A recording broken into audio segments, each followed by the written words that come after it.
So finally guys, one पंच man season 3 episode 9 हमें देखने के लिए मिल चुका है और इस एपिसोड में हमें देखने के लिए मिलने वाली थी kid emperor versus Phoenix man की फाइट और फैंस इस वाली फाइट को काफ़ी ज़्यादा हाइप कर रहे थे। इसके अलावा कुछ ऐसी भी न्यूज़ निकल के आई थी कि इस वाले एपिसोड में उन्होंने काफ़ी बढ़िया काम किया है। इसके अलावा शायद इस वाले एपिसोड की जो एनिमेशन है वो एपिसोड 8 से भी बेटर होगी।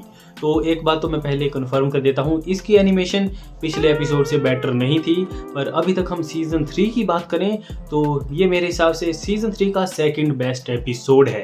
Yes, exactly. तो इस एपिसोड की एनिमेशन की बात करें तो इसकी एनिमेशन ठीक ठाक थी, पर इसमें एक चीज़ थी जिसने मुझे काफ़ी ज़्यादा डिसअपॉइंट किया, जिसके बारे में हम आगे डिटेल में बात करेंगे। पर उससे पहले तुम वीडियो को लाइक कर दो और तुम्हें पता है कि चैनल के साथ क्या करना है। तो सीजन 3 के इस एपिसोड 9 को देखने के बाद हमें एक चीज़ तो फील हो जाती है कि जो एनिमेटर्स हैं वो अपनी तरफ से पूरी कोशिश कर रहे हैं इसको एनिमेट करने के लिए, पर उनके पास इतना टाइम है ही नहीं कि जो फाइनल प्रोडक्ट है वो पूरा पॉलिश होके बाहर आए। और इस वाले एपिसोड में हमें वो चीज़ देखने के लिए मिल जाती है। इस वाले एपिसोड में एनिमेशन बढ़िया थी और एक चीज़ है, इस वाले एपिसोड में हमें कहीं पर भी जो नियॉन फिल्टर है वो देखने के लिए नहीं मिला, जो चीज़ मुझे काफ़ी ज़्यादा अच्छी लगी। इसके अलावा हमें काफ़ी कम स्टील फ्रेम देखने के लिए मिली है। ये तो लेटेस्ट न्यूज़ है। तो चाइल्ड एम्परर वर्सेस ये जो हमें फीनिक्स मैन की फाइट देखने के लिए मिली है उसमें तुमने एक चीज़ नोटिस की होगी कि इस एपिसोड की जो एडिटिंग है वो बहुत ही ज़्यादा ख़राब है, क्योंकि जब भी हमें फाइट सीन देखने के लिए मिलते हैं तो जो एक सीन है वो दूसरे से बिल्कुल भी कनेक्ट नहीं करता है। इसके हमें काफ़ी सारे एग्जांपल देखने के लिए मिले। जब ये जो किड एम्परर है वो अपनी शील्ड को तोड़ के बाहर आता है तो बस वो तोड़ता है और नेक्स्ट सीन हमें दिखाया जाता है वो बाहर है, बीच का कोई भी सीन नहीं है। इन्होंने सीधे मांगा से वही सीन उठा लिया है। मांगा में ये सारी चीज़ें ठीक होती हैं क्योंकि मांगा में एनिमेशन नहीं होती है, ये एनीमे है, तुम्हें बीच में एनिमेशन डालनी पड़ेगी। No. और यही एक लौता सीन नहीं था, इसके अलावा भी पूरे एपिसोड में ऐसे बहुत सारे सीन थे जिनमें बीच में इतने अजीब कट थे, तुम्हें समझ में नहीं आएगा कि ये कैरेक्टर यहाँ से यहाँ कैसे पहुँच गया। मतलब इस वाले एपिसोड की एडिटिंग बहुत ही ज़्यादा ख़राब थी, एनिमेशन ठीक ठाक थी। जितने भी साइबोर्ग वाले सीन थे या फिर जो चाइल्ड एम्परर का ये बड़ा वाला मैका था, इसकी एनिमेशन ठीक थी। दूसरी तरफ ये जो फीनिक्स मैन है इसकी भी ट्रांसफॉर्मेशन ठीक ही थी। तो ओवरऑल इस वाले एपिसोड की जो एनिमेशन थी वो ठीक ही थी। जैसा कि मैंने तुम्हें पहले बोला कि ये अभी तक सीजन 3 का सेकंड बेस्ट एनिमेटेड एपिसोड है एपिसोड 8 के बाद। पर इसके बाद भी काफ़ी सारी प्रॉब्लम है इसके इस वाले एपिसोड में, जिनके बारे में हम बात करेंगे। तो जो सबसे पहली प्रॉब्लम है वो है इसकी स्टोरी। तो अगर तुम्हें पता नहीं है तो इन्होंने ये जो पूरी child emperor versus Phoenix man की फाइट है उसे मांगा से ही नहीं उठाया है। ये क्या बक रहे हो मादर? तो अगर तुमने वन पंच मैन की मांगा नहीं पढ़ी है तो तुम्हें पता ही नहीं होगा कि मांगा में क्या हुआ है। तो इन्होंने बस एक ही जो चैप्टर है वो मांगा से उठाया है। इसके अलावा जितना भी मटेरियल है वो इसकी अर्ली फाइट से है। मैंने इसकी जो वेब नोवेल है या फिर जो पहले वेब आती है उसके बाद मांगा आती है वो मैंने नहीं पढ़ी है, तो मुझे नहीं पता था कि इसकी पहली वाली फाइट कैसी थी।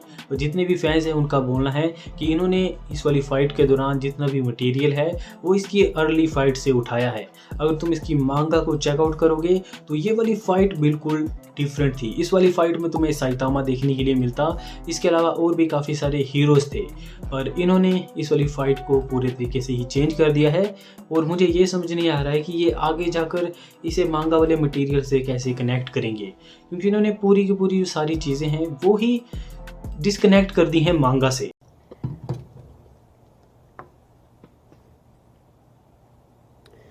My disappointment is immeasurable. तो वैसे तो मैंने भी वन पंच मैन की मांगा नहीं पढ़ी है। जब इसका चैप्टर आता है तो उसके बाद जाके मैं इसकी जो मांगा है उसको भी रीड करता हूँ। तो अभी तक मैंने जो इसके चैप्टर हैं उन्हें रीड नहीं किया है, पर इस एपिसोड को देखने के बाद मैं मांगा में गया और जल्दी जल्दी से स्क्रॉल किया और मैं ये देख के हैरान हो गया कि ये जो चाइल्ड एम्परर की फाइट हुई है उसके साथ साइतामा भी है। इन्होंने साइतामा वाले सारे ही सीन काट दिए हैं। साइतामा के साथ काफ़ी फ़नी सीन भी थे, वो इन्होंने ऐड नहीं किए। इसके अलावा ये जितनी भी फाइट हुई है उसमें जो साइतामा है वो चाइल्ड एम्परर के साथ था, और इन्होंने जो एंड वाला सीन था जहाँ पे जो साइतामा है वो गेल विंड और जो हेलफायर था उनके साथ थोड़ी सी फाइट करता है, तो वो वाला सीन भी बिल्कुल डिफरेंट है। मांगा में ये इन दोनों को पंच मारता है फीनिक्स मैन को हराने के बाद, पर इन्होंने ये जो एपिसोड आया है उसमें सारी चीज़ें चेंज कर दी हैं और मुझे ये समझ नहीं आ रहा है कि ये आगे जाके इसे मांगा से कैसे कनेक्ट करेंगे, क्योंकि ये तो पूरी स्टोरी ही चेंज हो गई है और नेक्स्ट एपिसोड में भी पता नहीं ये क्या ही दिखाने वाले हैं। तो मैं तुम्हें एग्जांपल के लिए बताऊं कि अगर इन्होंने स्टोरी में क्या कुछ चेंज किया है, तो जब किड एम्परर वसी फीनिक्स मैन की फाइट होती है और वो उस वाली जगह पे पहुंचते हैं जहां पे हमें पिछले एपिसोड में जो flashy flash versus hellfire versus gale wind की फाइट देखने के लिए मिली थी, तो वहां पर जब किड और इसकी फाइट होती है तो यहाँ पे जितने भी डैम है वो टूट जाती है और हर जगह पे बस पानी ही पानी फैल जाता है। और इसी बीच इसी पानी में बहकर साइतामा भी यहाँ पे पहुंच जाता है और इसी बीच हमें चाइल्ड एम्परर और साइतामा के बीच में काफ़ी फनी सीन देखने के लिए मिलते हैं। अब तुम खुद ही सोचो कि ये हमारा जो मेन प्रोटैगनिस्ट है उसी के ही सीन सीरीज से काट रहे हैं, तो आगे तो आई थिंक ये साइतामा को इस सीरीज में रखेंगे ही नहीं।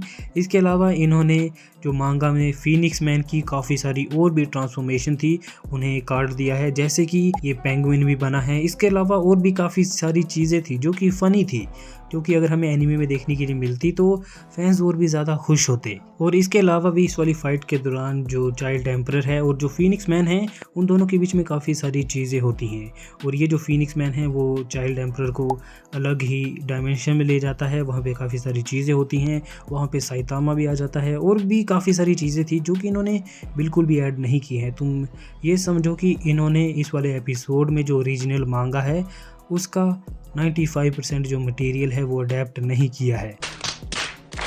और अगर तुम अब ये सोच रहे हो कि इससे स्टोरी पे क्या ही फ़र्क पड़ेगा, तो बेसिकली तुम ये समझ सकते हो कि जो चाइल्ड एम्परर है उसकी जो करेक्टर डेवलपमेंट है वो मांगा में काफ़ी ज़्यादा हुई थी और एनीमे में इसकी करेक्टर डेवलपमेंट ज़ीरो है।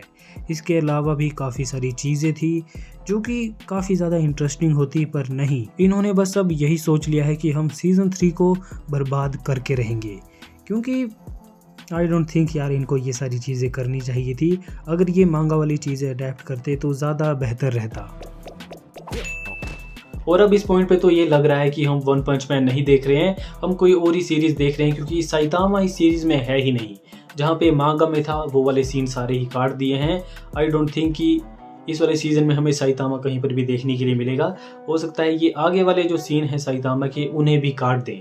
तो मेरे हिसाब से तो वन पंच मैन सीज़न 3 की स्टोरी पूरे तरीके से चेंज हो चुकी है और अब जाके मैं इसकी मांगा पढ़ूंगा और उसके ऊपर भी एक वीडियो बनाएंगे, क्योंकि वीडियो बनानी पड़ेगी, क्योंकि एपिसोड में वो सारी चीज़ें हुई नहीं है जो कि हमें मांगा में देखने के लिए मिली हैं। मांगा पूरे तरीके से डिफरेंट थी। तो अगर आप चाहते हो कि जो मांगा में हुआ है वो मैं सारी चीज़ों के ऊपर वीडियो बनाऊं तो मुझे कमेंट सेक्शन में बताओ और आप अपना ओपिनियन जरूर बताना इस वाले एपिसोड के लेकर। एनिमेशन वाइज ये वाला एपिसोड ठीक ही था, पर इसकी जो एडिटिंग थी वो बहुत ज़्यादा ख़राब थी। इस रीज़न की वजह से सारी चीज़ों को देखना बहुत ज़्यादा अजीब लगता है, पर ओवरऑल ये एपिसोड ठीक ही था। आप इस एपिसोड को कमेंट सेक्शन में रेट जरूर करना। तब तक के लिए आपको मिलता हूं मैं किसी और ऐसी वीडियो के साथ। तब तक के लिए तो इस वाले सीन के बारे में तो मैं बात करना भूल ही गया, जहाँ पे जो किड एम्परर है वो अपना फाइनल अटैक करता है फीनिक्स मैन के ऊपर और उसकी ये जो बीम है वो स्पेस में जाती है। तो वहाँ पे हमें जो एक मून है उसका शॉट भी देखने के लिए मिलता है, पर इन्होंने एनीमे में उसे एनिमेट ही नहीं किया। ये पूरा सीन एनिमेट किया है, बस मून को वहाँ से हटा दिया। कितना ही टाइम लगता, पर पता नहीं ये क्या कर रहे हैं। आज के लिए फिलहाल इतना ही। आपकी तरह मैं भी मायूस हूँ, लेकिन उम्मीद पर दुनिया कायम है। दिल दुखा है लेकिन टूटा तो नहीं है और उम्मीद का दामन छूटा तो नहीं है।